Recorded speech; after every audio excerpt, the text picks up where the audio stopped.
As is Mo Salah. Again, this year he is racking up extraordinary numbers, and he did so again in Liverpool's game against West Ham United. He's becoming quite the provider, isn't he? Look, he's just like a fine wine. But he's looking for it. I always say to people, if you look to do something, you will eventually do it.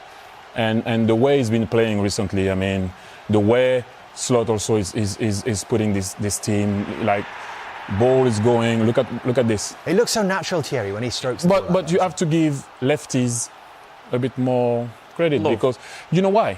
Because in training, they will never use their right foot. So therefore, the amount of time that you use, whatever surface that you use it, they do it 2 to 3 times because they don't use their right foot. Having said that, listen, what he's doing right now is legendary.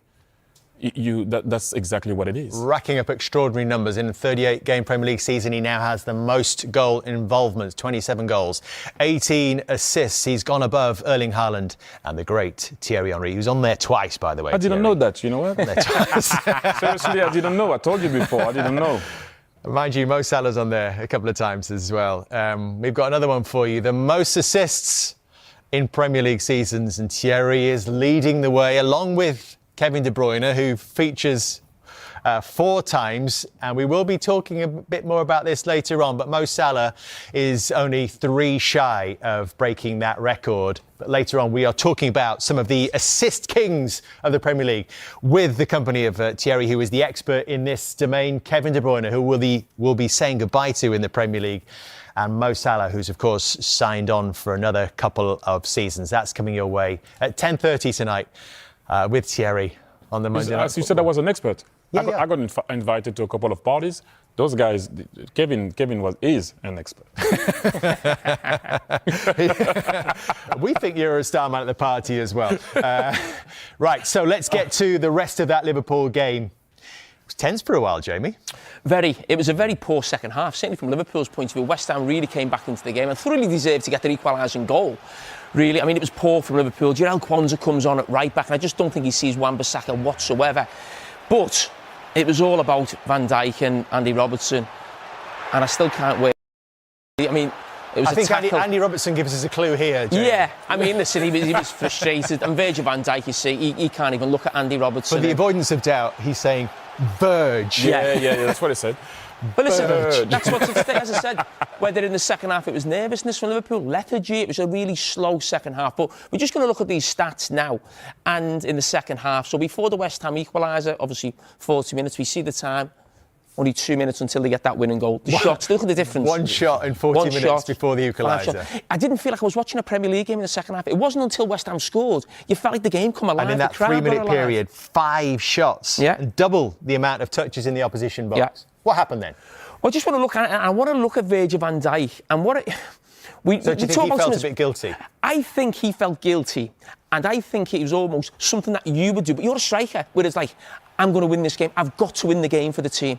I think he was that angry with the mistake he was involved with, where they're embarrassed. He's like, I'm going to fix this. I'm not having this. We're winning this game and we're going to go on and win this Premier League title. Just keep an eye on Virgil van Dijk through this game. So you can see the intensity now. Szoboszlai's coming, people are actually closing down and sprinting. But keep an eye on Virgil van Dijk. He's urging people to go forward, pushing them in.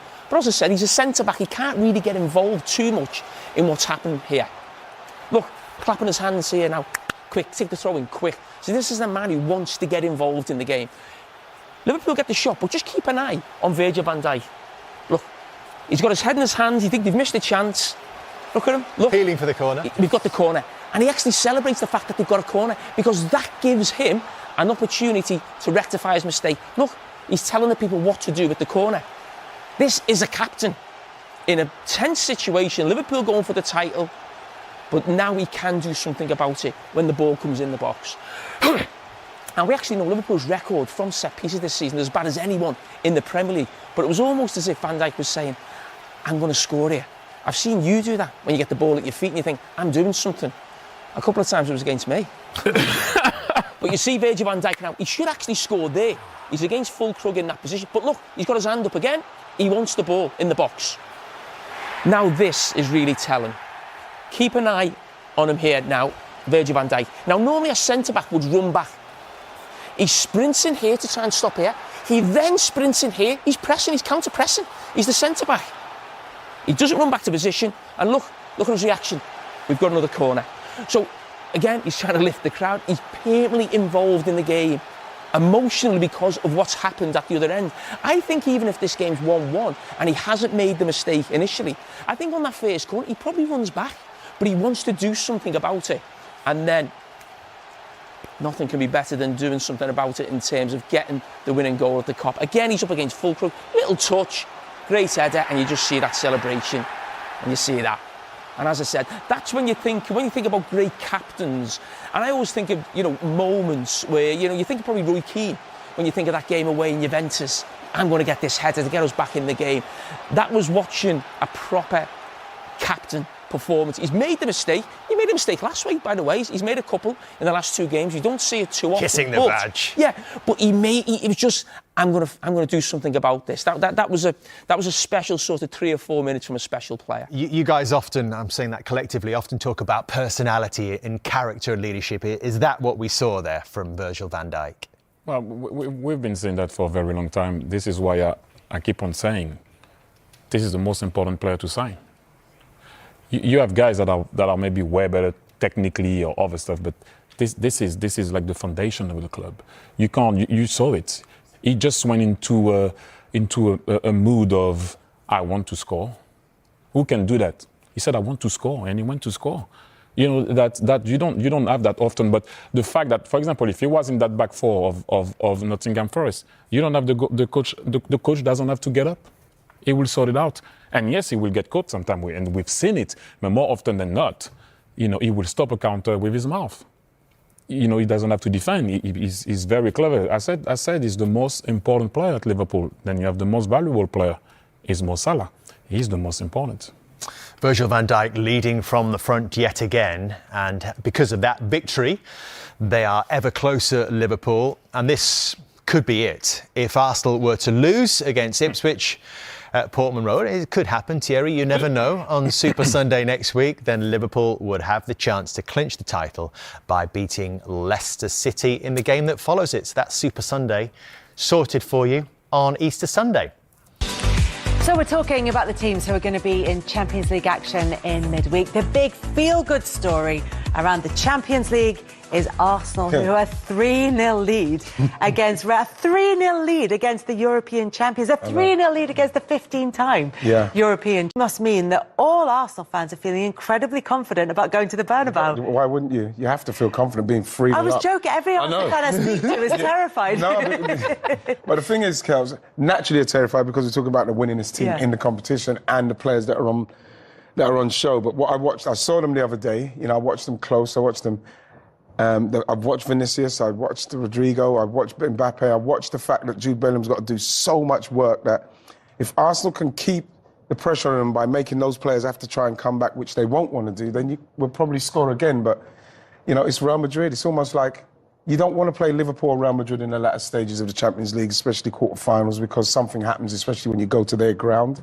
So I would never take it for granted, but I'd be very disappointed if we lost even to Real Madrid after the performance we put in the other day at the Emirates. So, yeah, I'm quite confident about it, but obviously I'm not... Does the Brentford game and the late equaliser from Brentford and the kind of deflation of that, does that have any effect, or do you think the Arsenal players will be able to separate the two competitions? Without a doubt, because you know what it means to them. Obviously, trying so hard with the Premier League and getting so close, it looks like Liverpool's going to do that now. But still in with a chance of the Champions League, that's where all their energy probably is now. Obviously, Forest not taking advantage of the fact that they could have caught Arsenal. It makes it even more comfortable for them. But at the same time, all the energies in this game. And being 3-0 up is ideal. I was desperate that Real Madrid didn't score one. But if they score an early one over there, like anyone knows, right, it's a whole different game.